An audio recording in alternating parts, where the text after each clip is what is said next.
Spartan Nation, what's happening? What's going on? Ken, the super cool Spartan. My brother Brian, the super mad Spartan. He's once again playing the producer role here as we bring on yet another illustrious Spartan alum here, Mr. Ed Tillet, Michigan Yep. State University, the director of the Multicultural Business Program at MSU. Ed, Yep. man, how are you doing, man? Pleasure to Man, have you on here. I appreciate it. I'm doing good. I'm glad that I can be here with a fellow Spartan, and we can just kind of chop it up a little bit and talk about Michigan State and all things good to go with the Spartan family. So yeah, no, I appreciate the opportunity. I appreciate you reaching out to have me on here, and it means a lot. It always means a lot. Yes. Now, this is a true definition of what we say Spartans will, because I met Ed here on LinkedIn.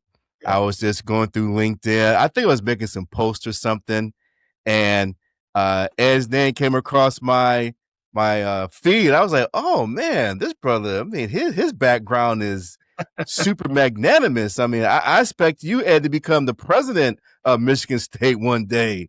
I mean, looking at your accolades.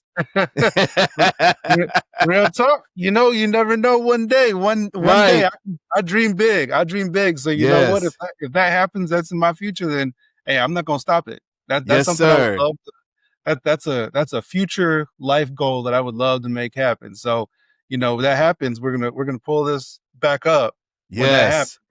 We'll say you help speak it into existence. Yes, sir. That's what we do here, man. We're prognosticators. And whatever we can do to make that happen, man, let us know. We along for the green and white ride here. So, but before we get into all of your illustrious professional background, you know, we want to take you back in time a little bit when you were a student on campus running around the university, and take you back to your days on Spartans, you know, on the campus and whatnot. So now, what years did you attend Michigan State? Yeah, so I was freshman coming in '98, and then I was on the super senior plan on got done in '03. Okay. So for those of you doing the math, I had a little extra time on there. That was my undergrad, and then my grad school was '03 to '06. Oh, okay. So I'm a double Spartan. That's cool, man. That's cool. Yeah, I was there a little earlier. I was there in the mid to early 90s. I first stepped on campus when they first started doing semesters. They went from the transition from trimesters to semesters my freshman year. So, but even though, you know, I graduated in 96, I started in 92. We just missed each other. Yeah, we just missed each other. But, you know, we've interviewed some people who were there in your era, you know, because I think you were there when Saban was the coach of the football program. Because I was still in my senior year when he first started, as well as Tom Izzo. That they first started back, I think, like 95 or so. Yeah. And you know, so I've been a Spartan through and through since I first stepped on campus. Sure. Yeah. Well, and it's funny because I like to tell folks, right, that I've been a Spartan literally since birth, because when my dad was doing his PhD program, we lived in Spartan Village. Really? It was married family housing. Wow. So when I was born, I was literally born in, like, I came home from the hospital to Spartan Village. So I've been a Spartan literally. We can literally say I've been a Spartan since birth. Oh, man. That's great, man. That is great. Yeah, I lived in Spartan Village like my last semester at Michigan State. And, you know, Spartan Village is not around anymore. So, you know, it's kind of like nostalgia. It is. Right. Like it's the glory days when we look back and say that we were there. Yeah. So what dorm did you stay in? What dorm did you stay in on campus? I was a Lyman Briggs student. So I had big dreams being a pediatrician. And so I was in Lyman Briggs. I was in Holmes Hall, but then I was also in the Charles Drew program. Okay. which was a program for, science, minorities in science. And so, so I was there doing my Briggs thing and studying all the fun stuff, the biologies, the chemistries, the physics, all the science classes. I was taking those in, but clearly didn't end up in med school. So my life took a little, which we'll get into. We'll get into that in a little bit, but it was a beautiful experience, man. I loved being on campus. We were doing things, because there's always a social aspect, right? And every year, I had friends at other campuses that would come down for Fake the Funk. Oh yeah. That event was something else. But I loved it. I loved it, right? So it was those kinds of things, right? Where we were just having different experiences on campus and being in homes. I was close to the stoop over in Hubbard, so we had friends over in Hubbard that we go visit them, sit on the stoop a little bit and Acres. And so that East Campus experience was linked to the Brody and South Campus experience, but we had a different vibe over there. So it was yeah. fun. Oh yeah, I lived in Holden, so I was on that part of campus growing up in Michigan State. I mean, we grew up yeah, right? lived in Holden, but I made my way to the east side quite a bit throughout the years at MSU. I'm familiar with what you were talking about there, the stoop, and I performed in Fake the Funk a couple times. Me and my homeboys. Yep, we did it my sophomore and junior years. Cool. So we were very entertaining with the acts that we did, and Ebony Reflections, all the step shows. And what's funny is our last guest we had on here, Courtney Hicks. Yeah, I remember her. Yeah, she we interviewed her not too long ago. And she had made a pretty cool comment, which still sticks with me, is that even though we went to a primarily white institution at MSU, we got a Black experience with the step shows, Fake the Funk, Ebony Reflections, all of the different Black caucuses on campus and Black Student Alliance. I don't know how it is now on campus because it's the 21st century and everything that we had, as far as we were talking about, Spartan Village earlier and, on my side of campus, walking through the tundra, which is now tennis courts. So it's totally different and everything is technology and AI and all of that stuff. We don't have any more computer labs, having to fight for a computer to do your papers and whatnot. That's right. And then you print it off and then you got to tear off the sides of the, we're dating ourselves now. You got to tear off the sides and you print that out. Yeah. Or the class, there was a computer class where you had to make your own web page. Oh my God. Yes. That felt like it was the most daunting task. Right. But we were learning programming and we were doing that with MySpace.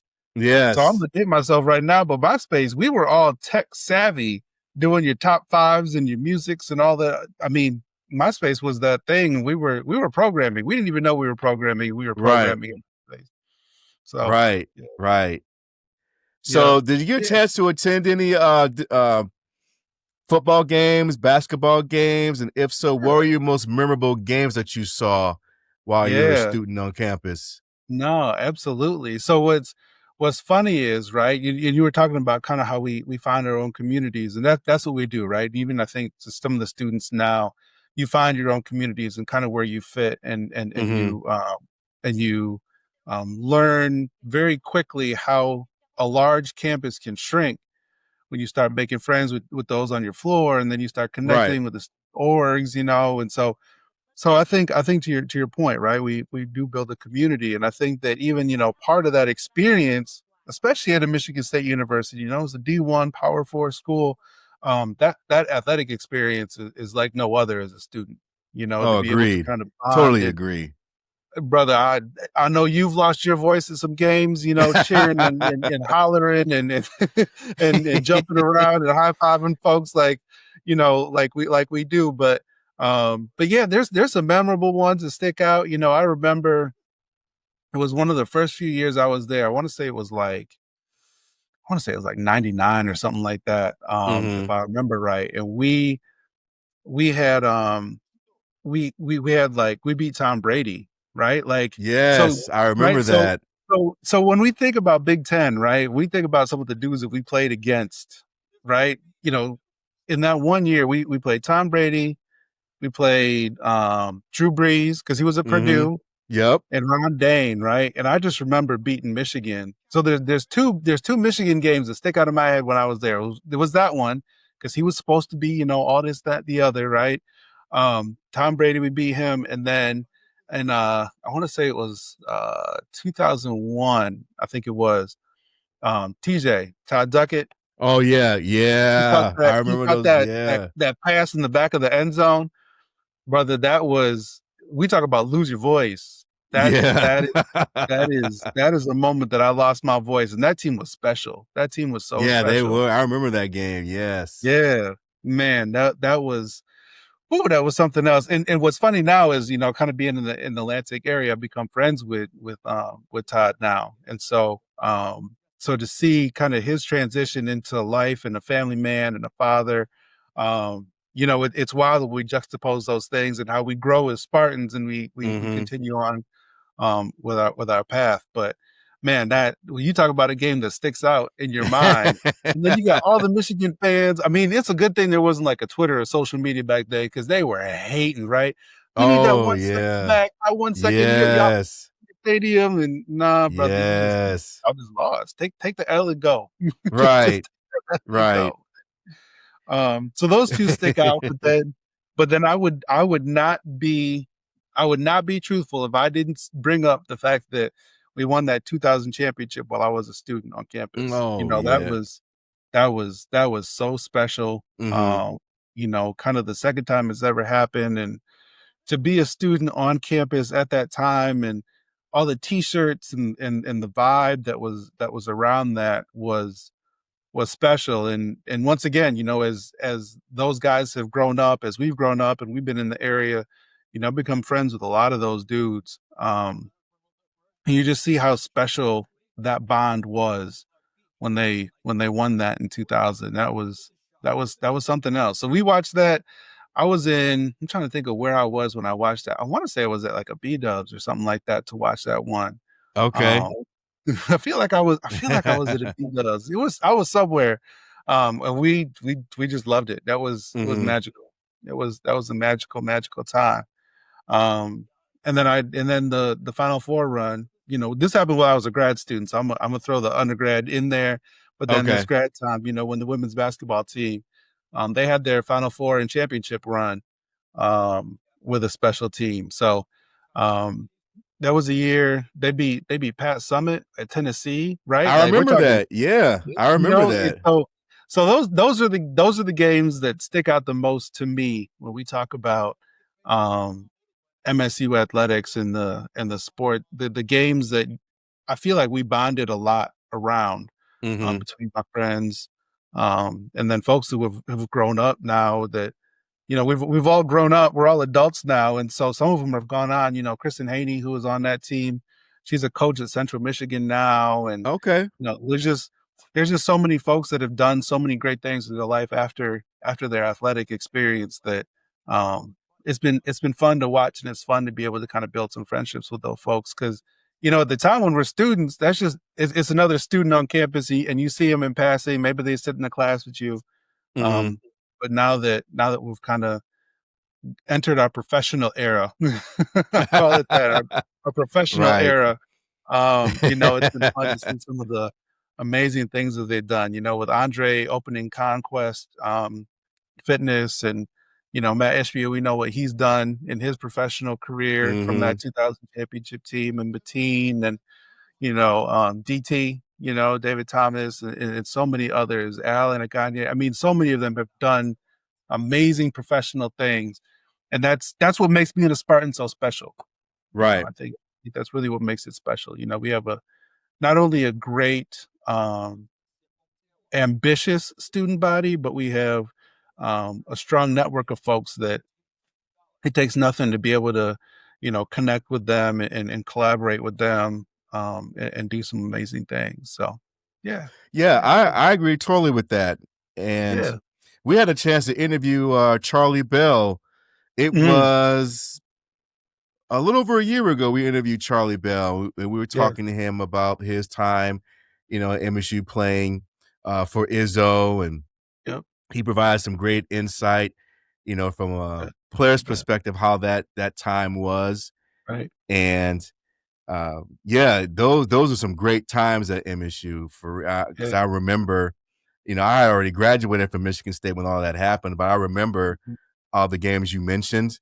And it was especially the game of 2001, because, we were talking before we started recording about the Urban Tailgate event that we do here in the Detroit area for the Michigan State football game with the Black alumni groups for both schools. So to this day, a lot of those Michigan fans or alums, when we get it together, do the planning for it, they still talk about the Spartan Bob clock with the 1 second.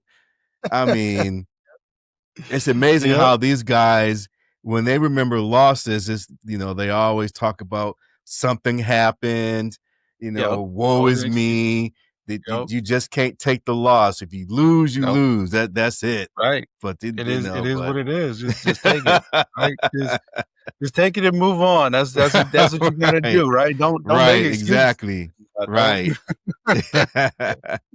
No, that's so true. It's so true. So let's transition, Ed, to your professional background. So how did you become the director of multicultural business programs at Michigan State? Because when I first saw your title in LinkedIn, I'm like, wow. I mean, because you said it, that MSU, is one of the top universities, not only in the Big Ten, but in the country. I think it's the largest, land grant university in the state of Michigan. So how'd you get your position? Yeah. So what's funny is, right, and this is what I try to tell a lot of students too, when you think about careers and you think about how your career transcends in different ways, right? So like I said, I wanted to be a pediatrician. That was my dream. I'm going to be a doctor. I told everybody and their mama, I'm going to be a doctor, right? And so some of my parents' friends still run into me to this day, and they're like, where are you working? What hospital do you work at? And I'm like, no, I'm not at a hospital. I work at the business college, and so so that tells you how many people I told, right? But when I entered grad school, I did it with this kind of, let me explore, let me figure out what I want to do with my life. And I was an assistant hall director in Holmes Hall, so transition grad to grad, and that's how I paid for grad school. Because when I got in, I was like, I don't know how I'm gonna pay for this thing, right? I had this assistantship that allowed me to learn about the world of student affairs, right? So, we all knew the hall director, and we had, at the time when we were there, was minority aides, right? And they've since changed their name. So those different roles, I didn't realize that's what student affairs was. I didn't realize that's something, a career you could go into. We just thought those were the grown-ups in the building, right? When you're a student, that's what you think. Yeah. So I had a mentor that kind of opened my eyes a little bit, and she said, you can make a career out of this. You actually connect with these students really well. And I was like, okay, not really believing the truth, right? And so once I graduated, my assistantship was done, and I went over to Emmons Hall. Emmons had a opening. So funny story, my best friend, he was the best man in my wedding. He took the Armstrong job, and I took the Emmons job. And we were over there in Brody, and we had a time. I mean, it was when people talk about how work can be fun, that was fun. We had a blast. That staff was special. And one of our staff members, Shauna, she's now the Chief Diversity Officer over at Central Michigan University now, and our staff was tight. We were a tight staff. And Josh from JG Entertainment, right? Right the front, like he was our supervisor. Josh Gillespie. I remember you Josh. already know what Brody was like. Like we were having, we had Rock the Boat in Emmons, the Emmons Black Caucus. We had Rock the Boat going on and all that stuff. anyway, I'm gonna get off topic, but you know, all the stories that we had working together. So I was in Emmons, and then Brody was going under renovations, and so then I moved to Acres, and I kind of got settled. Right when you talk about you're in a career and you kind of feel like I could kind of do this with my eyes closed, right? I was starting to get that feeling, and I had another mentor at the time. And I said, how do I figure out what's next? And he said, get involved, get professionally involved in different committees and things like that. So I got on a committee that created what is now RHS at MSU. But they sent us to the University of Texas and the University of Florida to learn some best practices and come back. Well, I got down to Texas and I fell in love with Austin. And they had a job opening down there. And that was my first time going down there. And I said, well, let me jump at this opportunity. So went down to Texas, ran multiple buildings, kind of like a Brody. And so I was the area manager down there, and loved it, decided it was time to come back to Michigan, moved back and came into career services. Loved my job at career services and had a good time supporting, once again, so life goes full circle. I supported the Lyman Briggs College and the College of Nursing as a career consultant because it was kind of an interim role. And I kept advocating for our various student populations. And the director at the time had kind of noticed, she said, we have a gap, an opportunity to serve our diverse student populations. You seem really passionate about this. Would love for you to step into the diversity initiatives coordinator position in career services. So I did that. And once again, enjoyed, right? You talk about having fun doing what you do. We were supporting some of the D9 organizations, some of the multicultural Greek council orgs, different, On the Rise, BSA, NASO. We were doing presentations for all these student orgs. And I loved it, but I was an army of one. so I was burning myself out. I had fun, but I was burning myself out. And then the Broad College had this position open, the director of multicultural business programs at the time. Some of your listeners probably may know the name when I say it, Dr. Ernest Betts. He retired. Yeah. Yep. I remember him. Yep. So he retired. And it left this position open, and I saw it, and it talked about everything in the role. Talked about my background, from the career services aspect to the employer relations part of it, the student support part of it, all those different parts. And it just felt like a great fit. So I said, let me apply. My wife at the time, my current wife, but at the time when I was applying. She had said, because I was nervous, right? You have that imposter syndrome sets in. Like, I don't know if I could fit this. And she was like, you know what? You got nothing to lose. You say you want it. You say you want to go for it. And she really encouraged me to kind of get past and move past that imposter syndrome. And so put in the application, and here we are, right? Trying to make a difference in the lives of a lot of students. And I love what I do.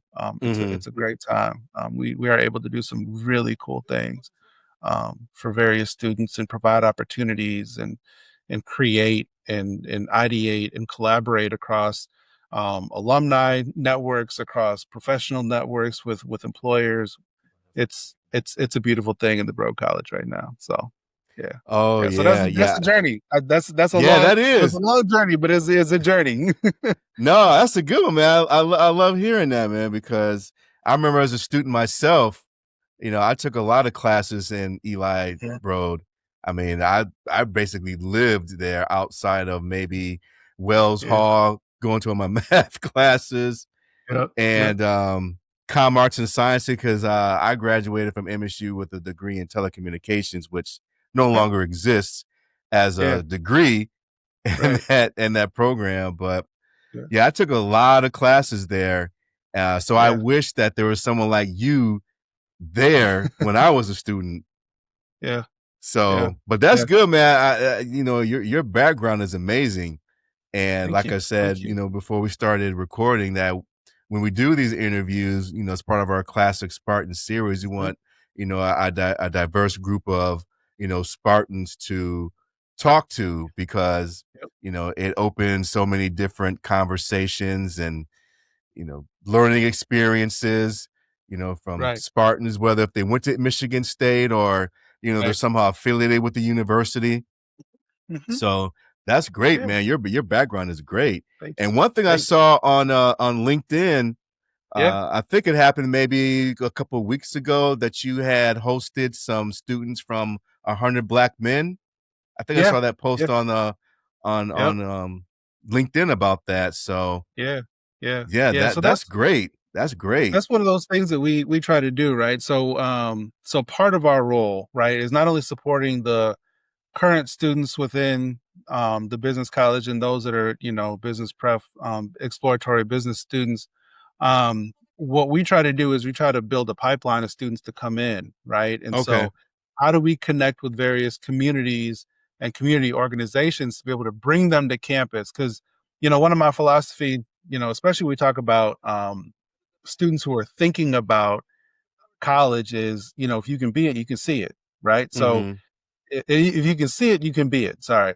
And so if we can bring students to it and demystify that college experience, they can realize that, a faculty member, they put on, their pants one leg at a time, just like everybody else, and they have families just like anybody else. It's something we want to demystify that college experience because, you see it on TV and movies and all that stuff, Yeah. right? And it seems intimidating, and I don't know if I can talk to somebody, right? And so what we try to do is try to demystify that a little bit, Okay. and bring them to campus and show them, how cool it is and how non-intimidating that experience can be. And so, what that's one of the organizations that has chosen to come to campus. We've had some from various high schools. We've had, the Urban League. We've had different um, organizations stop by, and we try to give them a tour of campus. We try to show them a little bit, connect them with some folks, help them understand what it means to be admitted. So Mhm. bring in admissions, um, and do all kinds of really cool stuff to be able to kind of show them this is Michigan State. This is why we love it. We hope that you love it just as much. Mhm. We do an entrepreneurship camp, which has been wildly successful, and we bring in about 60 plus students for like a 4-day, 3-night experience. And so we try to do all these different things to try to bring Mhm. students to campus to build that pipeline in a meaningful way to say, this is Michigan State. Look at the resources we have. Look at the cool alumni you get to engage with when you come here. So when that group came, they got to engage with Mike Garland, who was a former Oh, assistant yeah. to Tom Yeah. Izzo. Yeah, so they got a chance to kind of meet with him and some other alumni. So I mean, we just have really cool experiences that we try to cultivate and build for those groups when they come to campus.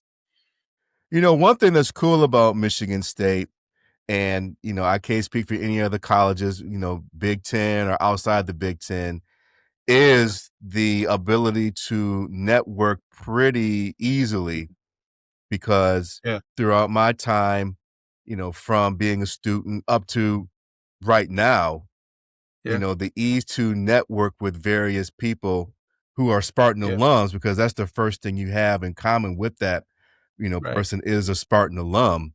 And, 100%. I found in going to different alumni functions, even just meeting you on LinkedIn. I mean, Yeah, that common thing is, go green, go white. And, it's a right, very easy, thing to break bread. And it is. all the people that I've encountered, they're Mhm. them pretty cool people, and Yeah, they know people who are other Spartans that they can connect you with, to yeah, get to wherever you're trying, where you're trying mhm, to get to. So, yeah, I yeah, definitely encourage people to use that network yeah, amongst MSU alums.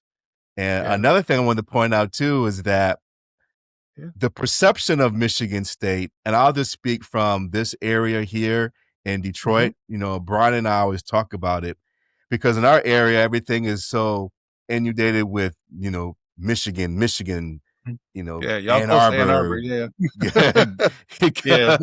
Yeah, go blue, go blue, go blue. I yeah, think yeah, when it comes to, if you get outside of the whole thing about football and everything.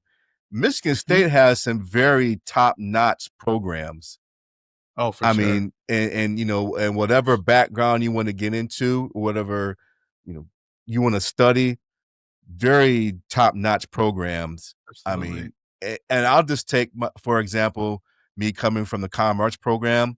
I recently connected with them, and I just saw all the programs they have now. I'm like, God, I mean, I wish they would have had that when I was at Michigan State. I mean, they have an esports program. Yeah, they do. They have, like a film, TV program. I mean, they got state-of-the-art stuff. I'm like, I think I may want to re-enroll. Brother, you know what? It's funny because I think the same thing, right? So when I was working in career services, I was thinking to myself, like I love the career path that I took, but I was thinking to myself, man, I wish I had some of these folks around when I was here trying to figure out what I'm gonna do when I don't get into med school, right? So there's just so many resources on this campus that we're able to provide. And you're right, we have top-notch programs from, the College of Ed, the education program has been number one for, how many years. And this is grad and undergrad programs that are strong, right? The education program, ComArts, when you think about the alumni, Jamel Hill, I mean, there's accomplished folks who have done wonderful things with their life that we can connect with. Like you said, when you wear that little Spartan emblem, that Spartan shield, you could literally walk anywhere. I remember I was in Brazil and somebody said, "Go green." And I'm thinking, I'm in the Rio airport and I'm thinking, who in Rio, right? Like I'm expecting, because all I heard was Portuguese around me, right? And I'm trying to navigate stuff and learn and figure this out. And I hear a go green and I'm thinking, wow. I had heard that it was a global Spartan thing, right? That we had Spartans everywhere. But it hits different when you actually realize that, it really is. We really are everywhere, Yeah, we deep. We roll deep. Oh, we roll, brother. We roll so deep. And the thing is, like you said, whenever I meet with a student and I engage with a student and I tell them, let's find someone for you to connect with to do, maybe a exploratory conversation with about a career, you're exploring, trying to figure out what you want to do, and I encourage them to email or reach out. I tell them, first thing you got to do is you got to let them know I'm a Spartan student. And many times that's the hook that will make them respond faster, right? Because these folks are busy, right? They got their careers, they got their families, they're doing all kinds of stuff. And so when you do like a cold email to somebody, when you start out with, I'm a Spartan student, right away, it just clicks, and the same thing goes for us, as we're trying to network, with our own professional lives. If we want to collaborate on something, saw you're a Spartan, wanted to connect. I mean, I responded to you right away because I was like, all right, what's up? Let's talk, kid. Let's chat. You said Michigan State. I said, say less, right? Like that's say less. That's the way this whole thing works. And I think you're right. I got a lot of friends that work at a lot of other universities and they have amazing experiences. So I don't want to take away from that. And other schools have great alumni bases. But there is something special about Michigan State, and there's something special about our alumni base and how willing we are to support and come around each other. When we went, I was down to spring break in Florida. I was in Orlando with my family, and Michigan State was playing in the tournament, right? And so we're like, all right, where are we gonna watch this? We went to Disney Springs because we were just looking for a sports bar. It was kind of fun that we could take the kids to, right? So we're in Disney Springs, and I tell you what, that place got just taken over by Spartans. We walked through. I know this isn't the alumni watch spot, but my goodness, there's so many of us here. And the Go Greens and the Go Whites that were getting yelled when we won that game was just, it was something else. It was something special to behold. And that's the middle of Orlando, right? At Disney Springs of all places, right? And so we roll deep. There is no doubt about that. We roll deep. Yes. Yes, we do. And man, I during the week I watch a lot of Bloomberg television because I'm into both my brother and I. We're into stocks and investing and whatnot. We have our family. We have an investment group within our family. So Cool. I'm amazed, and this is talking about MSU's reach. They play a lot of those Spartan Will videos. I'm sorry, commercials. Commercials, I mean, a lot of them. I mean, like 3-4 times in a row, like every commercial break. Yep. I mean, that's a testament to like our business college, right? Like we are, we are everywhere. We are very entrenched in the business world. When we have the #1 supply chain program in the nation, our hospitality business program is extremely strong. Our management program is strong. Our finance program, I mean, literally down the line, right? Accounting, HR. We are of a very strong business program, and the alumni that we crank out, and the amount of talent that our current students have is just it's amazing. So, and once again, that goes undergrads to MBAs to executive MBAs and beyond. And so, we have something special, and I'm glad to hear that we are, on Bloomberg as much as you. Oh yeah, we are. That means trust me, Ed. Trust me. Yeah, we're recruiting. That means we're recruiting more. That means we're attracting more folks who are like, I want to check that out. I want to be a Spartan. Like that looks kind of dope. Yo, for sure. Those Spartan Will commercials, man, I love them, man. I love. Like I said, every time I watch Bloomberg, I'm like, wow. Yeah, my alma mater's really out there on Bloomberg. Like that's dope. That is dope. We rep. I'm saying we rep hard. That's just one of those things. If I'm ever on a flight or going somewhere, I'm always wearing my Michigan State stuff, just because you never. I like to talk. Probably no surprise to those that are listening to this, right? But I like to talk. So if I could wear my Spartan stuff and just meet somebody that's kind of cool, like, hey, let's chop it up and talk about our days back of being a Spartan and where we overlapped and see. Many times there's a place where we connected, right? Like maybe we overlapped somewhere, or we knew somebody that we had in common. But it's a cool experience for sure. Oh yeah. So speaking of business, Ed, let's do another transition to the business of sports, college sports, football specifically, because one thing that Brian and I we talked about a lot is the world of NIL. And one thing I saw, with you on LinkedIn is like, okay, you are an NIL expert from what I've seen. So talk about NIL for a little bit, because from a fan's perspective, when you watch, the ESPNs of the world and, the Fox Sports and, NBC Sports, all these talking heads, they talk about NIL, and why, some colleges may have a stronger NIL program than others. Or, some player left from said school and went to another school because, the other school dropped $2 million, $2 million bag in their lap. Bryce Underwood, for example, he was going to go to LSU.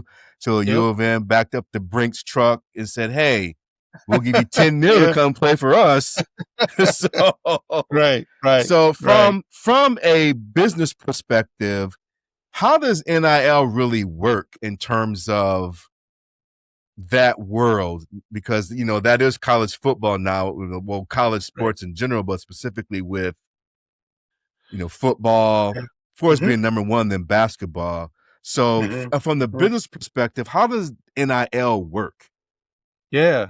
So what's interesting, right, is, this world of NIL, it's new to the collegiate ranks, right? But it's not really a new concept, right? When we really think about NIL and what it is, we've seen, Michael Jordan with the Air Jordans, right? We've seen, the Gatorade commercials with our favorite athletes. We've all played the Madden games and things of that nature. Yeah. So the reality is, like, NIL itself isn't new, but it's new to college, and that's what makes it unique. And that's what this whole kind of thing is, right? That's what we're dealing with now.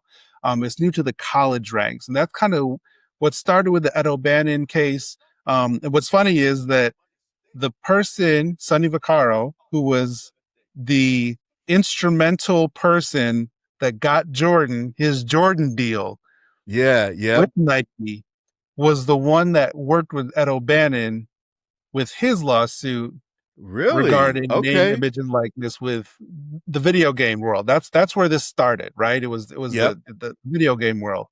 And so that's where it started. And then it started to pick up momentum, and people started to say, well, yeah, we should. Why don't we get paid for this? Why don't we see money results for our uniforms and our jerseys and our name, our image, and our likeness? And so that's where you get kind of the NCAA NIL policy that came into effect in 21, right? That's when we really saw that kind of take off. And so the way that it works, which is interesting, is you have companies and employers out there. You have corporate sponsors who are interested in dipping their toe into some of this kind of what they call like customer assurance, right? Like, what's the low barrier of how do we get more customers through the door?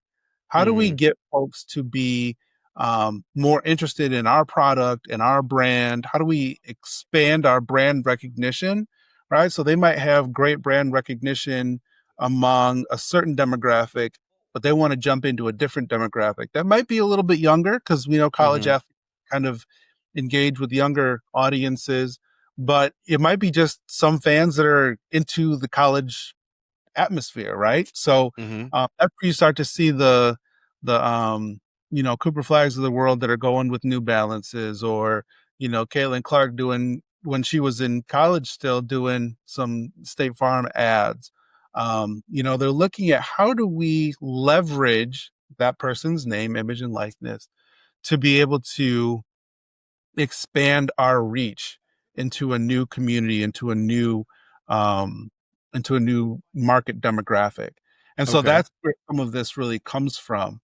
And then people call it the Wild Wild West. And part of that is that, there aren't a ton of rules and guidelines that are very easily understood. There are lots of lines, right? There's lots of guidelines, but they're not always the most easily understood unless you're in it, right? And so many folks, and like you said, the pundits and the talking heads are saying, oh, there's no rules, there's no this, da, da, da, da. There's a lot of rules. There's a lot of things that are kind of governing this, right?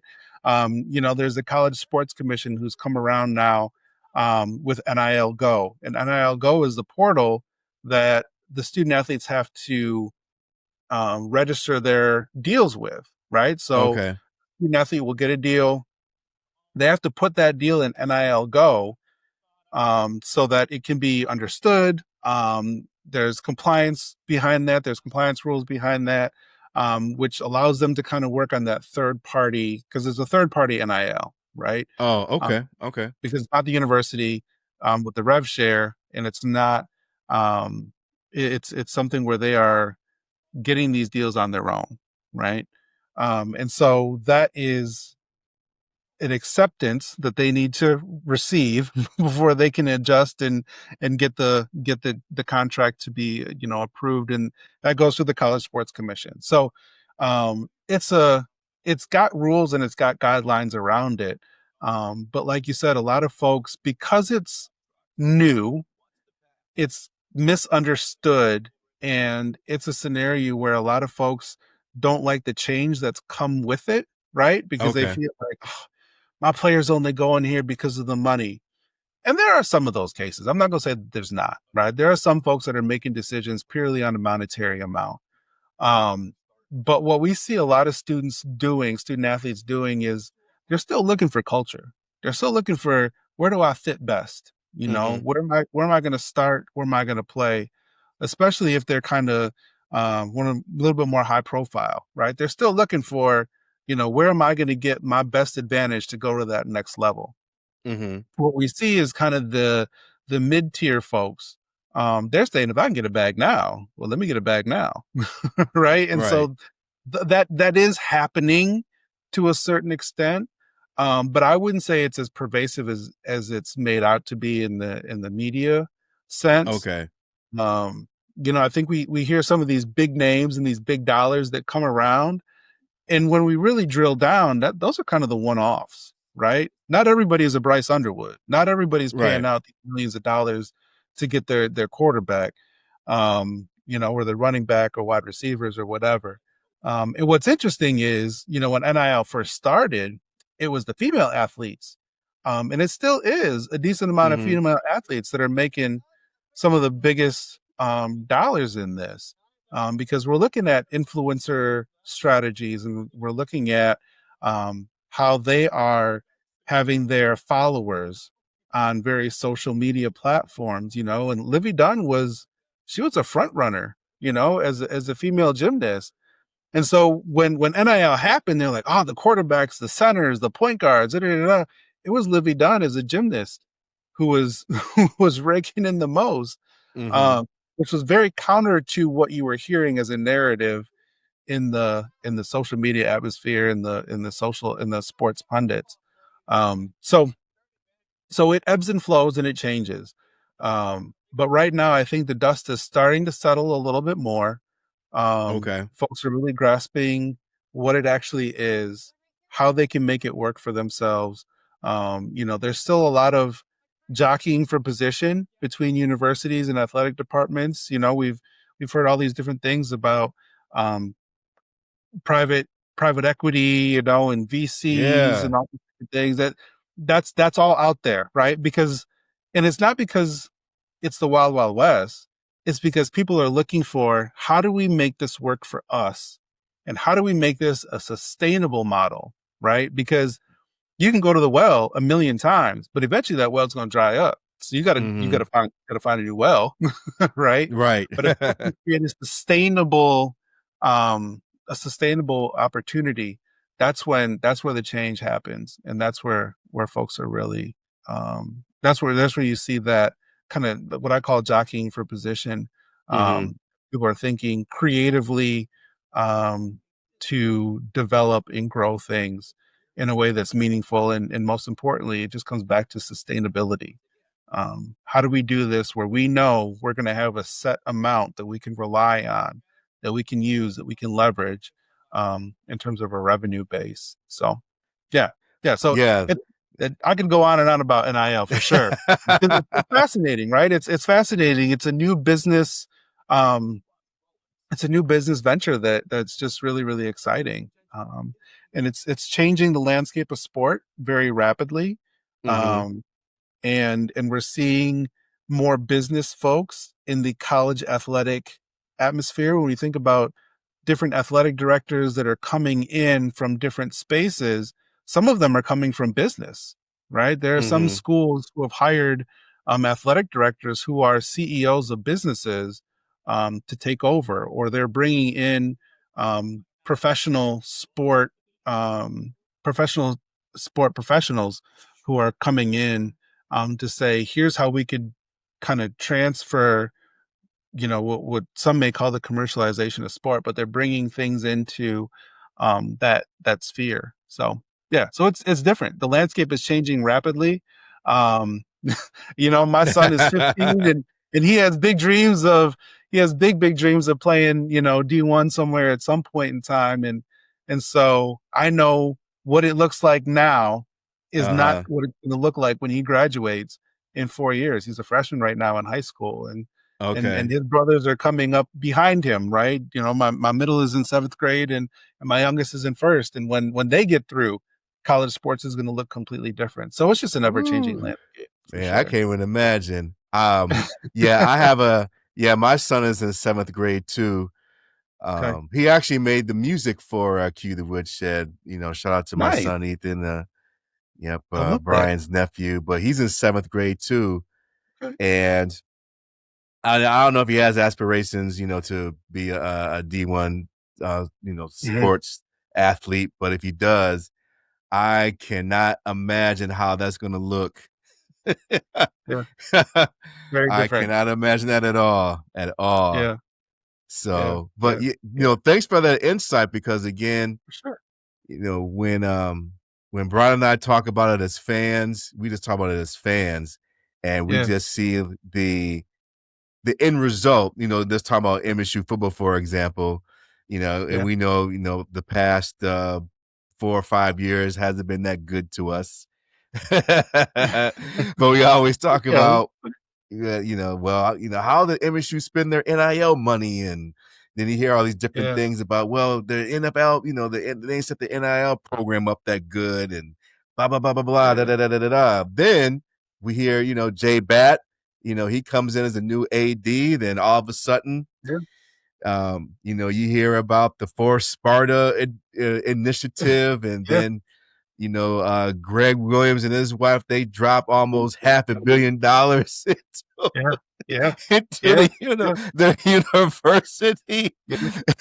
And we're gonna upgrade all these different athletic places on campus. Spartan Stadium is gonna look like AT&T Stadium, and Jenison Fieldhouse. Fan, so I'm good with that. We can make it look like Jerry's World all the time we want. But yeah, it's interesting, right? We look at the transition of Michigan State and where it's gone. We had some very hardworking coaches who came in and picked up very rapidly to try to run as fast as they could. And that was a challenge, right? That was a big challenge. And Alan was doing a great job really navigating the beginning of the NIL, right? It's 2021, right? This is something that existed, when I was in college, right? We were literally learning as we were moving. And building the plane in the air, right? And so I think there were some foundational things that Alan did really, really well. I think there were some places that we really had some great opportunity, and so some good foundation work was laid. And I think Jay Back came in and he got the baton, and he's running even faster. Right. And so, for sure. There's a lot that can be said, when we run a program out of the business college called Business Teams, out of my unit, multicultural business programs. It's an exploratory experiential learning opportunity. Right. So we have students who are interested in sports management, brand management, and finance and all the different majors that we have, but they're interested in working in the world of sport or that brand management, right? Okay. And so we collect them. We provide them opportunities to work with Playfly, which is our multimedia rights partner owner. We work with Playfly, and we collaborate to support NIL, the third-party NIL for our students, right? So there's the rev share, which comes from the athletic department, and that gets doled out to the student athletes who opt in. And then this third party NIL is that transformational, not transactional type of NIL, where we are working with the student athletes to help them understand how they themselves as a person are a brand. They themselves can be entrepreneurs in this. And we're teaching them professional skills. We are helping them to understand, the advantageous parts of being a student athlete and how they can use that for networking, the Spartan logo, right? We talk about being a Spartan, and how they can use that for their own professional development and for their own business ideas and ventures. And so that's kind of what Business Teams is. And our business students are helping them do that, right? So it's a peer-to-peer experiential learning opportunity that our business students are getting. And it's phenomenal. We were a part of when the NIL Evergreen was kind of launched with Alan and Ashton and Darian Harris and all those, right? We were part of the NIL Institutional Campaign of the Year. We won that as Michigan State, right? We're beating out other schools like Kansas and some of these other ones. And so we were really hitting the ground running.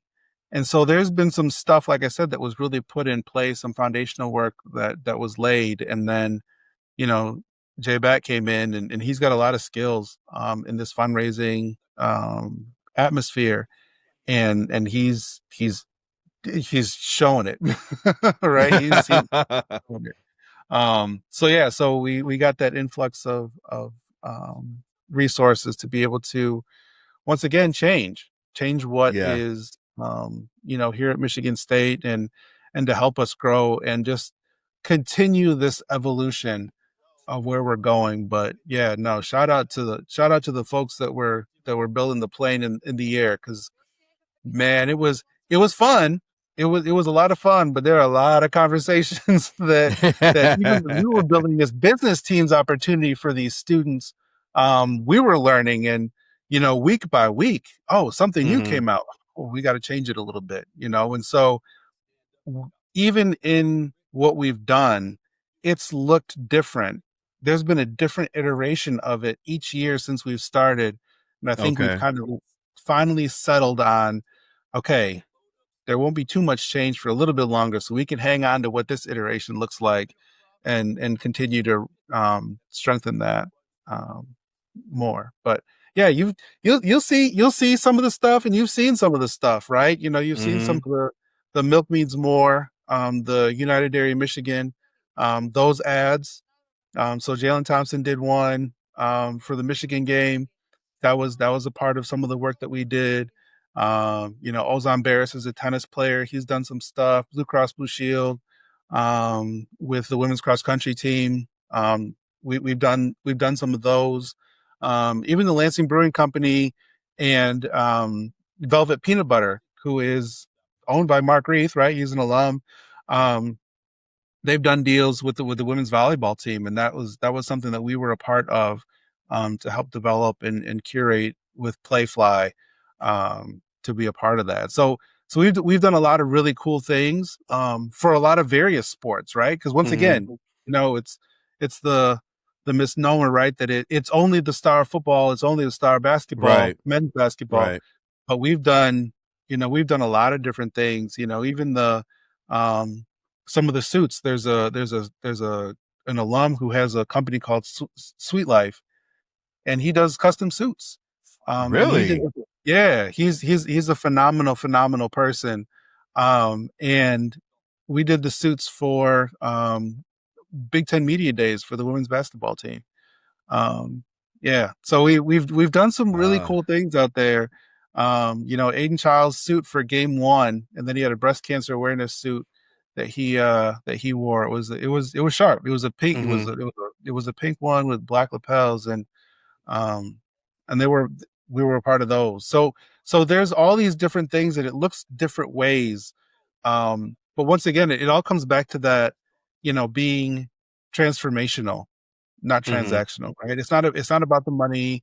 Of course, money plays into it, right? And people want to bag, right? But it's about how do we transform lives? How do we support these folks in a meaningful way? Because with NIL, what people forget sometimes is that not every athlete is on a full scholarship, right? They might be on a part, or they might have books, but they don't have a full, and so they got day-to-day life needs as well.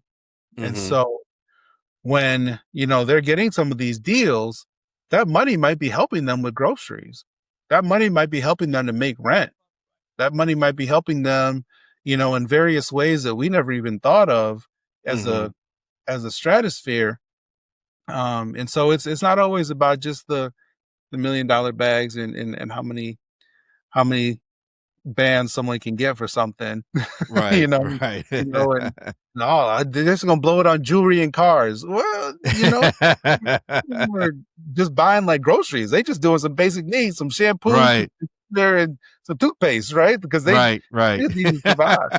And that's part of the student athlete experience that I think has been really cool for our business students to kind of see, is that other side, right? To learn. And so that peer-to-peer learning part is it's special. It's real special. So, man, that's great, man. That's great. And, whatever we can do to help facilitate anything on our podcast, man, just let us know. We love to collaborate, with you on, whatever you guys are doing. That's what we do here on the podcast. We'll have to get so Lauren H, Lauren H. Garant is she spearheads our program, our business team's program, and she used to play basketball. So she was here at MSU, women's basketball player, and she was part of that team that beat Duke. Wow. Yeah, she was part of that team that beat Duke in the NCAA tournament. So with Susie Merchant was the coach. So we'll have to have her. We'll have to have her on the podcast, and you'll have to get a chance to talk to her a little bit. Yeah. Oh, for sure, man. I told Brian, we need to have some female athletes on Cue the Woodshed. So yeah, we love to do that, man. We love to do that. Yeah. Well, Ed, man. Oh, one last thing that I want to mention before we get out of here is that I did read about both the men and women's basketball teams getting the NIL deal with 2K. They're gonna be featured in NBA 2K. I saw that today.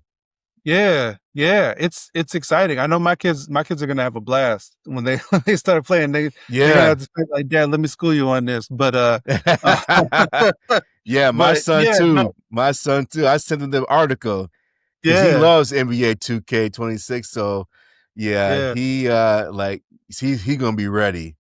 Yeah, he's gonna be ready for sure. Cool.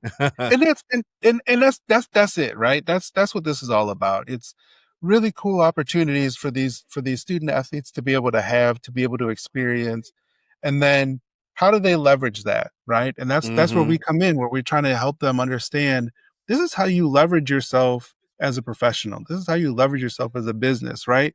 What a great conversation starter to talk about the experience of what it was like to get scanned in for a video game, right? And then to be able to see yourself in a video game. And so those conversations are the ones that we try to do a little bit of coaching on, so that when they're in that professional experience, they can be able to have that conversation and just kind of just enjoy this, right? You know, once.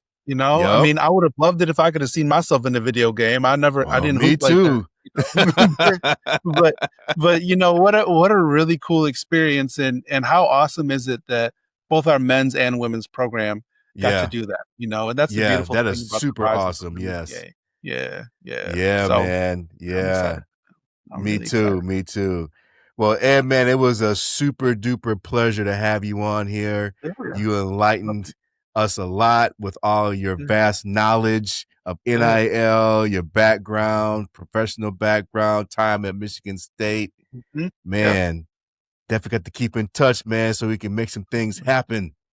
Absolutely, we will. And we'll be able to post that on our social media that so much started here and it just grew, right? We just kept watering it and it kept growing. And then when when I turn president, I'm gonna let you know. We'll do. You can you could have an exclusive first interview with the president when that happens. Yes, sir. When President Ed hits that campus, boy. Yeah, we're gonna be right there. We're gonna interview, and I just want to have a little spot in the suite at Spartan Stadium when it's all renovated by that time. Yeah, it will be. It will be. You're right. It will be done. Right. Yeah. No pressure to President Guskowitz right now. I'm gonna let him do his thing. I'm not gonna give him any pressure. But when he's ready to hand the baton over, I'll be there with an open palm. How about that? ready to take the baton. Well, thanks again, Ed, man. We appreciate it, man. Yep. So I'm Ken, the super cool Spartan, my brother Brian, the super mad Spartan, our illustrious guest here, Mr. Ed Tillet, Michigan State University. We are out. Go green. Go white.